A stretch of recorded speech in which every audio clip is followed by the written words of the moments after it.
নমস্কার। গল্পের ঝুলিতে সকল শ্রোতা বন্ধুদের স্বাগত জানাই। আজ আপনাদের জন্য গল্পের ঝুলিতে রয়েছে সরলাবালা দাসীর লেখা ঘড়িচুরি। গল্পটি ভালো লাগলে একটি লাইক এবং কমেন্ট করে জানানোর অনুরোধ রইল। আর চ্যানেলে নতুন হয়ে থাকলে আরও গল্প শোনার জন্য চ্যানেলটি সাবস্ক্রাইব করতে কিন্তু ভুলবেন না। তাহলে চলুন শুনে নেওয়া যাক আজকের গল্প।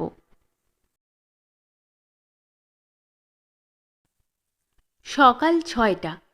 আকাশটা তেমন পরিষ্কার ছিল না, এজন্য সকালবেলা বাড়ি হইতে বাহির হই নাই। শেখরবাবু তখন রাস্তার দিকের জানালার কাছে ইজি চেয়ারখানি সরাইয়া লইয়া একখানি বই হাতে করিয়া এক মনে পড়িতেছিলেন। আমি তাহার শোভাখানি অধিকার করিয়াছিলাম। তখন সবেমাত্র চায়ের পেয়ালা খালি হইয়াছিল, সেটি আমার সম্মুখে টিপায়ের উপর পড়িয়াছিল। ঘরখানি ইংরাজি ফ্যাশনের। ঘরের মেঝে মাদুর মোড়া, চেয়ার টেবিল কৌচে ঘরখানি পরিপূর্ণ। একপাশে একটি আলমারি, সেটি নতুন পুরাতন নানাবিধ পুস্তক সংবাদপত্র প্রভৃতিতে পরিপূর্ণ। এই ঘরটি শেখরবাবুর বসিবার ঘর। শেখরবাবুর পূর্ণ নাম সুধাংশু শেখর বসু। আমরা উভয়ে বাল্যকালে একত্র খেলা করিয়াছি, একই বিদ্যালয়ে অধ্যয়ন করিয়াছি এবং আজ পর্যন্ত তাহাকে যেমন ভালোবাসি এমন আর কাহাকেও বাসি কিনা সন্দেহ। কিন্তু তাহার প্রকৃতি এমন দুর্বোধ্য যে আমিও এতদিনে বুঝিয়া উঠিতে পারি নাই। তিনি যখন স্কুলে পড়িতেন তখন কাহারও সঙ্গে বিশেষ ঘনিষ্ঠভাবে মিশিতেন না, কিন্তু সকলের সঙ্গেই অমায়িকভাবে ব্যবহার করিতেন। তাহার অসাধারণ বুদ্ধি ও স্মরণ শক্তি দেখিয়া শিক্ষকগণ চমৎকৃত হইতেন। কিন্তু আশ্চর্যের বিষয় এই যে সকল বালক বিদ্যা বুদ্ধিতে তাহার অপেক্ষা অনেক নিকৃষ্ট, তার মধ্যে আমি একজন। তাহারা বিশ্ববিদ্যালয়ের নিকট স্বাস্থ্য বিসর্জন ও উপাধি অর্জন করিয়া বিদায় লইল, কিন্তু তিনি তাহার কিছুই করিতে সমর্থ হন নাই। তারপর শেখরবাবু পুলিশের ডিটেকটিভ বিভাগে প্রবেশ করিয়াছিলেন।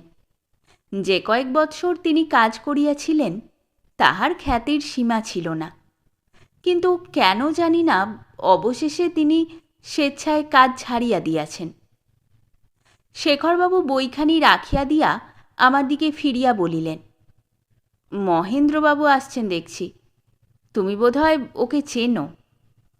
শেখরবাবু মধুর হাস্যের সহিত মহেন্দ্রবাবুর সংবর্ধনা করিলেন। তাহার পর তাহার দিকে চাহিয়া বলিলেন, মহেন্দ্রবাবু, আজিকার সকালটা বড়ই বাদলা, খানিকটা চা নিতে বলিব কি? মহেন্দ্রবাবু হাসিয়া বলিলেন, তাহাতে আমার বিশেষ আপত্তি নাই, কিন্তু সম্প্রতি একটা বড় দরকারি কাজের জন্য আপনার নিকট আসিয়াছি। আপনি বোধহয় জানেন আমি এখন পোস্টাল ডিপার্টমেন্টের ডিটেকটিভ। এই ভদ্রলোকটি একটি ঘড়ি পার্সেল করিয়া পাঠাইয়াছিলেন, সেটি চুরি গিয়াছে। এ পর্যন্ত তাহার কোনোই সন্ধান পাওয়া যায় নাই।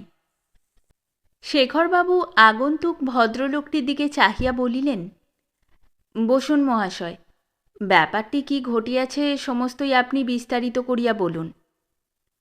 ব্যাপার এমন বিশেষ কিছু নয়। যেটি হারাইয়াছে সেটি অতি উৎকৃষ্ট মূল্যবান ঘড়ি, কিন্তু তাহা অপেক্ষাও অধিক ক্ষতির কথা, সেটি আমার স্বর্গীয় পিতৃদেবের স্মৃতিচিহ্ন। আপনি ঘড়িটি উদ্ধার করিয়া দিতে পারিলে আমি চিরদিন আপনার নিকট ঋণী থাকিব। শেখরবাবু তাহার কথায় বাধা দিয়া বলিলেন, ঘড়ি চুরি সম্বন্ধে কি বলিতেছিলেন? ঘড়িটি আমার দাদার নিকট থাকিত। সম্প্রতি দাদা রাজবাড়ি যাইবার সময় ঘড়িটি একটু খারাপ হইয়া গিয়াছিল, তাই মেরামত করিয়া পাঠাইয়া দিবার জন্য আমার কাছে রাখিয়া যান। ঘড়ি মেরামত হইয়া গেলে আমি তাহার নিকট ডাকে পাঠাইয়া দিয়াছিলাম। ফেরত ডাকে তাহার যে পত্র আসিল তাহা পড়িয়াই আমি অবাক হইলাম।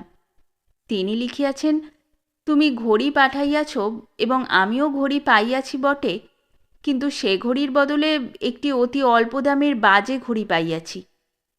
এই দেখুন তাহার পত্র। বলিয়া তিনি একখানি খামে ভরা পত্র শেখরবাবুর হাতে দিলেন। শেখরবাবু খামখানি ঘুরাইয়া ফিরাইয়া দেখিতে দেখিতে বলিলেন, আপনার দাদা বোধহয় রেলওয়ে অফিসে কাজ করেন? হ্যাঁ, তিনি রাজবাড়ির স্টেশন মাস্টার। আপনার সঙ্গে কি তার পরিচয় আছে? না, খামখানি দেখে এই রকমই অনুমান হচ্ছে। মহেন্দ্রবাবু বলিলেন, খাম দেখে অনুমান হচ্ছে? শেখরবাবু খামখানি তাহার হাতে দিয়া বলিলেন, দেখুন না, খাম দেখে কিছু বোঝা যায় কি না। মহেন্দ্রবাবু অত্যন্ত মনোযোগের সঙ্গে খামখানি চারিদিক নিরীক্ষণ করিতে লাগিলেন। তাহার পর বলিলেন, ভায়োলেট কালিতে লেখা নাম ও ঠিকানা, আর এখানকার ও রাজবাড়ির পোস্টমার্ক, ইহা ভিন্ন খামে এমন কোনো চিহ্ন নাই যাহা হইতে পত্রপ্রেরক কি কাজ করেন তাহা বোঝা যায়। পোস্টমার্কটি ভালো করিয়া দেখিয়াছেন? হ্যাঁ, পোস্টমার্কে রাজবাড়ির পর RS লেখা আছে বটে, কিন্তু অন্য লোকেও তো স্টেশনে চিঠি দিয়া যাইতে পারে। চিঠিখানা কোন সময়ে সেখান থেকে রওনা হয়েছে সেটা বুঝতে পেরেছেন? ঠিক কথা, চিঠিখানা দেরিতে রওনা হয়েছে, কিন্তু লেট ফির ছাপ নাই। শেখরবাবু বলিলেন, এর থেকেই অনেকটা অনুমান হয় নাকি যে যিনি চিঠি লিখেছিলেন তিনি লেট ফি না দিয়েও চিঠিখানা পাঠাতে পারেন? তিনি স্টেশনের কর্মচারী না হয়ে পোস্টাল কর্মচারীও তো হতে পারেন। ঠিক কথা। ভায়োলেট রঙের কালি সচরাচর কোথায় ব্যবহার হয় বলুন দেখি? মহেন্দ্রবাবু আশ্চর্য হইয়া শেখরবাবুর মুখের দিকে চাহিলেন। বলিলেন, শেখরবাবু, আপনি ঠিক বলিয়াছেন। এই কালি কপিং ইঙ্ক নামে রেল স্টেশনে ব্যবহারের জন্য আজকাল চলিত হইয়াছে। শেখরবাবু বলিলেন, রেলের স্টেশনে দরকারি কাগজপত্রের নকল রাখিবার জন্য যে কালির ব্যবহার, তাহা ডাকঘরে লইয়া গিয়া তাহাই পত্রে ব্যবহার করিয়াছে, এরূপ যুক্তি নিতান্ত অসার। চিঠিখানি এতক্ষণ খামের মধ্যেই ছিল। এখন শেখরবাবু খামের ভিতর হইতে চিঠিখানি বাহির করিয়া পড়িবার পূর্বে একবার নাকে আঘ্রাণ লইলেন। তারপর কাগজখানি মহেন্দ্রবাবুর হাতে দিয়া বলিলেন, কাগজটা দেখে আপনার কি মনে হয়? বেশ মোটা রুলটানা কাগজ, হাফ শিট। কাগজখানি ছিঁড়িবার সময় বোধহয় তাড়াতাড়ি ছেঁড়া হইয়াছিল, কেননা পরিষ্কার ছেঁড়া হয় নাই। চিঠির এক পৃষ্ঠা ভায়োলেট কালিতে লেখা, অপর পৃষ্ঠায় কালো কালো দাগ আছে। কাগজখানি দেখিয়া বোধহয় কোনো একখানা লেখা চিঠির এক পৃষ্ঠা সাদা ছিল, সেই সাদা কাগজখানি ছিঁড়িয়া লইয়া এই চিঠিটা লেখা হইয়াছে। শেখরবাবু সন্তুষ্ট হইলেন, বলিলেন, বেশ মহেন্দ্রবাবু, আপনি ঠিকই ধরিয়াছেন। এখন বলুন দেখি, যে চিঠির এক পৃষ্ঠা ছিঁড়িয়া লওয়া হইয়াছে, সেই চিঠিখানি স্ত্রীলোকের কি পুরুষের? আপনার কি বোধ হয়? চিঠির অপর পৃষ্ঠায় লেখার যে দাগ পড়িয়াছে, সেটা বাংলা লেখার ছাপ বলিয়া বোধ হয় বটে, কিন্তু তাহা হইতেই স্ত্রীলোকের চিঠি বলিয়া ঠিক করা অনেকটা কষ্ট কল্পনা। পুরুষেও তো বাংলায় পত্র লিখিয়া থাকে। নিশ্চয়ই লেখে, কিন্তু চিঠিখানি যে পুরুষের লেখা নয়, সে বিষয়ে কষ্ট কল্পনা ব্যতীত অনেক পরিমাণ পাওয়া যায়। চিঠিখানি একবার নাকের কাছে ধরুন দেখি। বাহ, চমৎকার গন্ধ। গন্ধটা দেলখোসের গন্ধ। ডিটেকটিভ বিভাগে কাজ করিতে হইলে ভিন্ন ভিন্ন সুগন্ধের পার্থক্য অনুভব করিবার ক্ষমতা বিশেষ আবশ্যক। দেলখোস প্রভৃতি যে সকল গন্ধদ্রব্যের ব্যবহার, সেগুলির সম্বন্ধে জ্ঞান লাভ করা নিতান্ত প্রয়োজন। এখন ভাবিয়া দেখুন, স্ত্রীলোকের পক্ষেই হাত বাক্সে এসেন্স রাখিবার অধিক সম্ভাবনা। লিখিবার সময় কালি ব্লট না করার জন্য কাগজের অপর পৃষ্ঠায় ছাপ পড়িয়াছে। এরূপ অপরিষ্কার লেখাও পুরুষ অপেক্ষা স্ত্রীলোকের পক্ষেই অধিক সম্ভব। তাহার পর হাতের লেখা সম্বন্ধে আমি অনেক আলোচনা করিয়াছি। তাহাতেই লেখার এই উল্টা ছাপ দেখিয়া নিশ্চয়ই বলিতে পারি ইহা স্ত্রীলোকের লেখা। হরিভূষণবাবু বলিয়া উঠিলেন, হ্যাঁ, এই ডাকের কাগজ দেখে এখন আমার মনে হচ্ছে বৌদিদি এই রকম ডাকের কাগজ ব্যবহার করেন। সম্ভবত তাহারই চিঠির আধখানা কাগজে দাদা এই চিঠি লিখে থাকবেন। কিন্তু আপনার এই অদ্ভুত ক্ষমতা এই সমস্ত বৃথা বিষয় লইয়া অপব্যবহার হইতেছে, ইহাতে চুরির কোনো সন্ধান হইতেছে না। শেখরবাবু বলিলেন, চুরি সম্বন্ধেও কতক সাহায্য হইল কি? এই সমস্ত দেখিয়া আমি বেশ বুঝিতে পারিতেছি রাজবাড়ি স্টেশনে পার্সেল পৌঁছিয়াছে ও সেখানে আপনার দাদা উপস্থিত ছিলেন। অতএব সেখান হইতে ঘড়ি চুরি যাইবার সম্ভাবনা খুব অল্প। আপনি ঘড়ি কিরূপে কাহাকে দিয়া পাঠাইয়াছিলেন? হরিভূষণবাবু বলিলেন, ঘড়িটার রেজিস্ট্রি কি ইনশিওর করিয়া পাঠাই নাই। বেয়ারিং পার্সেল কখন খোয়া যায় না জানিতাম, তাই বেয়ারিং পাঠাইয়াছিলাম। ঘড়ি আমি নিজে হাতে প্যাক করিয়া আমাদের বাড়ির বিশ্বাসী ঝির হাতে দিয়া পোস্ট অফিসে পাঠাইয়াছি। পার্সেলে যে ঘড়ি আছে তাহা ঝির জানিবার কোনো সম্ভাবনা ছিল না। তারপর ঘড়ির সঙ্গে আর আমার কোনো সম্বন্ধ নাই। শেখরবাবু হরিভূষণবাবুর কথা শুনিতে শুনিতে তাহার দাদার চিঠি দেখিতেছিলেন। বলিলেন, আপনার দাদা লিখিয়াছেন চলন্ত ঘড়ি পড়িয়াছিলেন। আপনি কি এখানে ঘড়িতে চাবি দিয়া দিয়াছিলেন? হ্যাঁ, আমার মনে কেমন একটা খেয়াল হইয়াছিল যে এখান হইতে দম দিয়া পাঠাইলে ঘড়ি চলন্ত অবস্থায় পৌঁছায়, অথবা কোন সময় বন্ধ হয় তাহা পরীক্ষা করিব। সেই জন্য আমি ঠিক 10টার সময় দম দিয়া দিই, এবং দাদাকেও ঘড়ি চলিতেছে অথবা কয়টা বাজিয়া বন্ধ হইয়াছে তাহা জানাইতে লিখিয়াছিলাম। মহেন্দ্রবাবু বলিয়া উঠিলেন, শেখরবাবু, আপনি বোধহয় ঝির উপরেই সন্দেহ করিতেছেন। কিন্তু আমি ঝির ও তাহার আত্মীয়গণ কলিকাতায় যে যেখানে আছে তাহাদের এমনভাবে অনুসন্ধান করিয়াছি যে তাহারা চুরি করিলে নিশ্চয়ই ধরা পড়িত। হরিবাবু বলিলেন, আমারও মনে হয় না যে বামা চুরি করিয়াছে। সে আমাদের অতি বিশ্বাসী ঝি। বিশেষত পার্সেলে যে ঘড়ি আছে তাহাই সে জানিত না। শেখরবাবু বলিলেন, অবশ্য আপনি কাহাকেও বলিয়া দেন নাই যে পার্সেলের ভিতর ঘড়ি পাঠাইতেছেন, কিন্তু পার্সেলের ভিতর একটা চলন্ত ঘড়ি পাঠাইলে যাহার হাতে পড়ে সে কি আর বুঝিতে পারে না?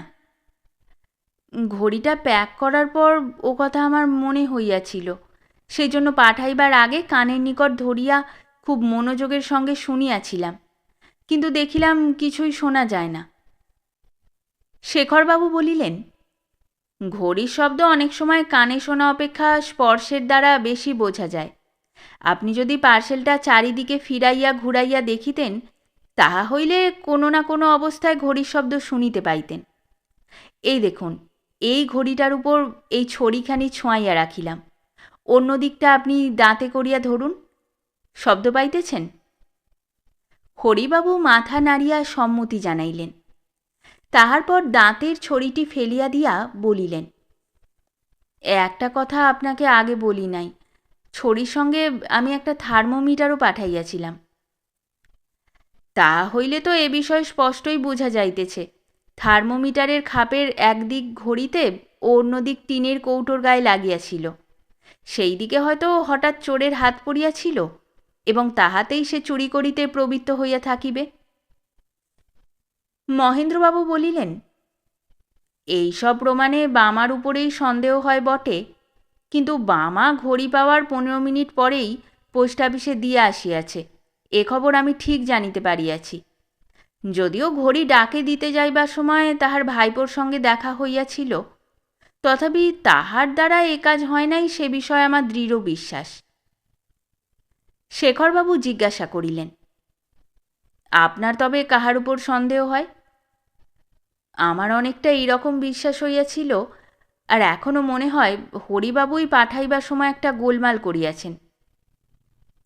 হরিবাবু ম্লানভাবে হাসিলেন, বলিলেন, আজকাল পুলিশে যাওয়া বিষম বিড়ম্বনা। যিনি অভিযোগ করিতে যাইবেন পাকে প্রকারে তাহাকেই অভিযুক্ত হইতে হইবে। মহেন্দ্রবাবু যেরূপভাবে আমাদের বাড়ি খানা তল্লাশি করিয়াছিলেন, তাহাতে উনি যদি আমার বিশেষ বন্ধু না হইতেন তবে উহার সঙ্গে আমার বিষম মনোবিবাদ হইত। মহেন্দ্রবাবু বলিলেন, কর্তব্যের অনুরোধেই আমাদের এইসব অসন্তোষকর কার্য করিতে হয়। যে ঘড়িটি পাওয়া গিয়াছে সেটি কোথায়? হরিবাবু পকেট হইতে ঘড়ি বাহির করিয়া বলিলেন, এই ঘড়িটা দাদা ফেরত পাঠাইয়াছেন। কবে পাঠাইয়াছেন? তিনি ঘড়ি পাইয়াই যখন দেখিলেন তাহার ঘড়ি নয়, তখন যে ট্রেনে তাহার চিঠি ফেলিয়াছিলেন সেই গাড়ির গার্ডের হাতে আমার নিকট ফেরত দিবার জন্য ঘড়িটি দিয়াছিলেন। গার্ড আমাদের বাড়ি পাঠাইয়া দিয়াছেন। পোস্ট অফিসে সন্ধান করে কি জানিতে পারিলেন? মহেন্দ্রবাবু বলিলেন, পোস্ট অফিস থেকে চুরি যাওয়া সম্ভব নয়, তাহা অবশ্য বুঝিতে পারিতেছেন। পোস্টমাস্টার রাজকৃষ্ণবাবুর নিকট জানিতে পারিলাম যে তিনি 2টার সময় দার্জিলিং মেলে দিবার জন্য পার্সেল রওনা করিয়া দিয়াছিলেন। শেখরবাবু বলিলেন, তিনি 12টার সময়ও তো ডাক রওনা করিয়া নির্দোষ হইতে পারিতেন। তাহার পর আমার মুখের দিকে চাহিয়া বলিলেন, বিদ্যাভূষণ মহাশয়ের বড় ছেলের নাম রাজকৃষ্ণ নয়? আমি বলিলাম, হ্যাঁ, তিনি তো পোস্ট অফিসে কাজ করেন। শেখরবাবু ভাবিতে ভাবিতে ঘড়িটির চারিদিক মনোযোগের সঙ্গে নিরীক্ষণ করিতে করিতে অবশেষে একটু চিন্তিতভাবে হরিবাবুকে বলিলেন, আপনার ঘড়িটি ফেরত পাইলেই আপনি বোধহয় সন্তুষ্ট হন। চোরকে ক্ষমা করিতে বোধহয় আপনার আপত্তি নাই, কারণ যে চুরি করিয়াছে তাহার বয়স অতি অল্প। এ সময় তাহাকে জেলে দিলে তাহার ভবিষ্যৎ চিরদিনের জন্য নষ্ট হইয়া যাইবে। মহেন্দ্রবাবু বলিলেন, আপনার কথা শুনিয়া আমার বড়ই আশ্চর্য বোধ হইতেছে। চোর ধরা না পড়িলে ঘড়িটি কি করিয়া পাইবেন বুঝিতে পারিতেছি না, আর আপনি কোনো অনুসন্ধান না করিয়া এ সমস্ত কথা কি প্রকারে জানিলেন? শেখরবাবু একটু হাসিয়া বলিলেন, এই ঘড়িটাই চোরকে দেখাইয়া দিতেছে। মহেন্দ্রবাবু এই কথা শুনিয়া ব্যগ্রভাবে ঘড়িটি হাতে লইলেন ও খুব মনোযোগের সঙ্গে দেখিতে লাগিলেন। ঘড়ির উপর কতগুলি দাগ পড়িয়াছে এবং ঘড়ির রিংয়ে একটু সুতা বাঁধা আছে দেখতে পাচ্ছি। চিহ্নের মধ্যে তো এই। শেখরবাবু বলিলেন, উপরের দাগ কিছুই নয়, ঘড়ির সঙ্গে এক পকেটে টাকা কি অন্যরকম পদার্থ ছিল, দাগ দেখিয়া তাহাই বোঝা যায়। বরং ঘড়ির ভিতরে যেখানে ঘড়িতে চাবি দেওয়া হয় সেখানে যে দাগ পড়িয়াছে তাহা দেখিয়া অনুমান করিতে পারেন যে ঘড়ির অধিকারীর মদের প্রতি অনুরাগ জন্মিয়াছে। মাতালদের হাত কাঁপে বলিয়া চাবি দিবার সময় ঘড়িতে এইরূপ দাগ হয়। তবে রিংয়ে যে সূত্র আছে সেটিও একটি সূত্র বটে, কিন্তু সর্বপ্রধান সূত্র এখনো আপনি ধরিতে পারেন নাই। যা হোক, পোস্টমাস্টার বাবুকে কাল 4টার সময় পাঠাইয়া দিবেন। আমি তাহার নিকট অনুসন্ধান করিয়া ঘড়ি সম্বন্ধে মীমাংসা করিব। আপনাদের কাহারও তাহার সঙ্গে আসিবার প্রয়োজন নাই। পরদিন বেলা 4টের সময় পোস্টমাস্টার আসিয়া উপস্থিত হইলেন। শেখরবাবুর সদা প্রসন্ন মুখখানি আজ একটু বিমর্ষ বোধ হইল। রাজকৃষ্ণবাবুকে বাড়ির সংবাদ প্রভৃতি জিজ্ঞাসা করিতে করিতে পকেটে হাত দিয়া যেন আশ্চর্যভাবে বলিলেন, আমার ঘড়িটা কোথায় গেল? তারপর রাজকৃষ্ণবাবুকে বলিলেন, আপনার ঘড়িটি দিন তো, সময়টা দেখি। রাজকৃষ্ণবাবু ঘড়িটি বাহির করিয়া দিলেন। ঘড়িটা একটা কালো রঙের কাঁড়ে বাঁধা ছিল।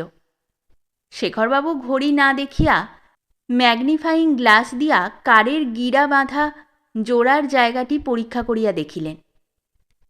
পরীক্ষা শেষ হইলে রাজকৃষ্ণবাবুকে বলিলেন, আপনার পিতা আমাদের সকলের সম্মান ও শ্রদ্ধার পাত্র ছিলেন। আপনি সেই দেবতুল্য পিতার সন্তান। কলকাতায় আসিয়া ও নতুন চাকরিতে প্রবেশ করিয়া আপনার স্বভাবের এইরূপ অধঃপতন হইয়াছে দেখিয়া বড়ই দুঃখিত হইয়াছি। এ কথা নিশ্চয় জানিবেন যে পাপ কখনো লুকানো থাকে না।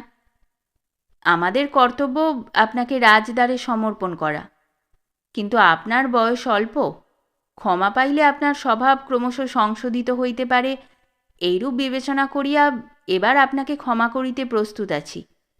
কিন্তু ফণিভূষণবাবুর ঘড়িটা অবশ্যই আপনি ফিরাইয়া দিবেন। পোস্টমাস্টারবাবু ইতস্তত করিতে লাগিলেন।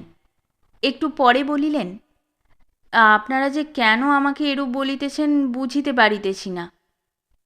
শেখরবাবু বলিলেন, আমি বুঝাইয়া দিতেছি।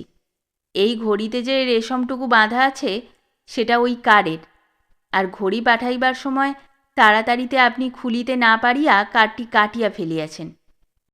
তারপর দেখুন, ফণিবাবু যে ঘড়ি পাঠাইয়াছেন সেটি তখন চলিতেছিল, চলন্ত অবস্থাতেই তিনি ফেরত পাঠান। এখানে আসিয়া 1টা বাজিয়া ঘড়িটি বন্ধ হয়। কাল আমি ঘড়িটিতে চাবি দিয়া দেখিয়াছি, ঘড়িটি ঠিক 24 ঘণ্টা সময় রাখে। অতএব 1টার সময় ঘড়িটি চাবি দেওয়া হইয়াছিল বেশ বুঝা যাইতেছে।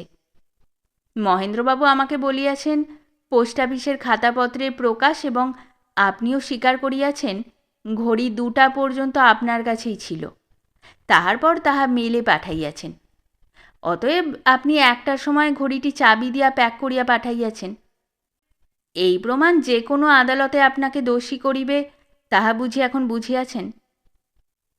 পরদিন বৈকালে মহেন্দ্র এবং হরিবাবু উপস্থিত হইলেন।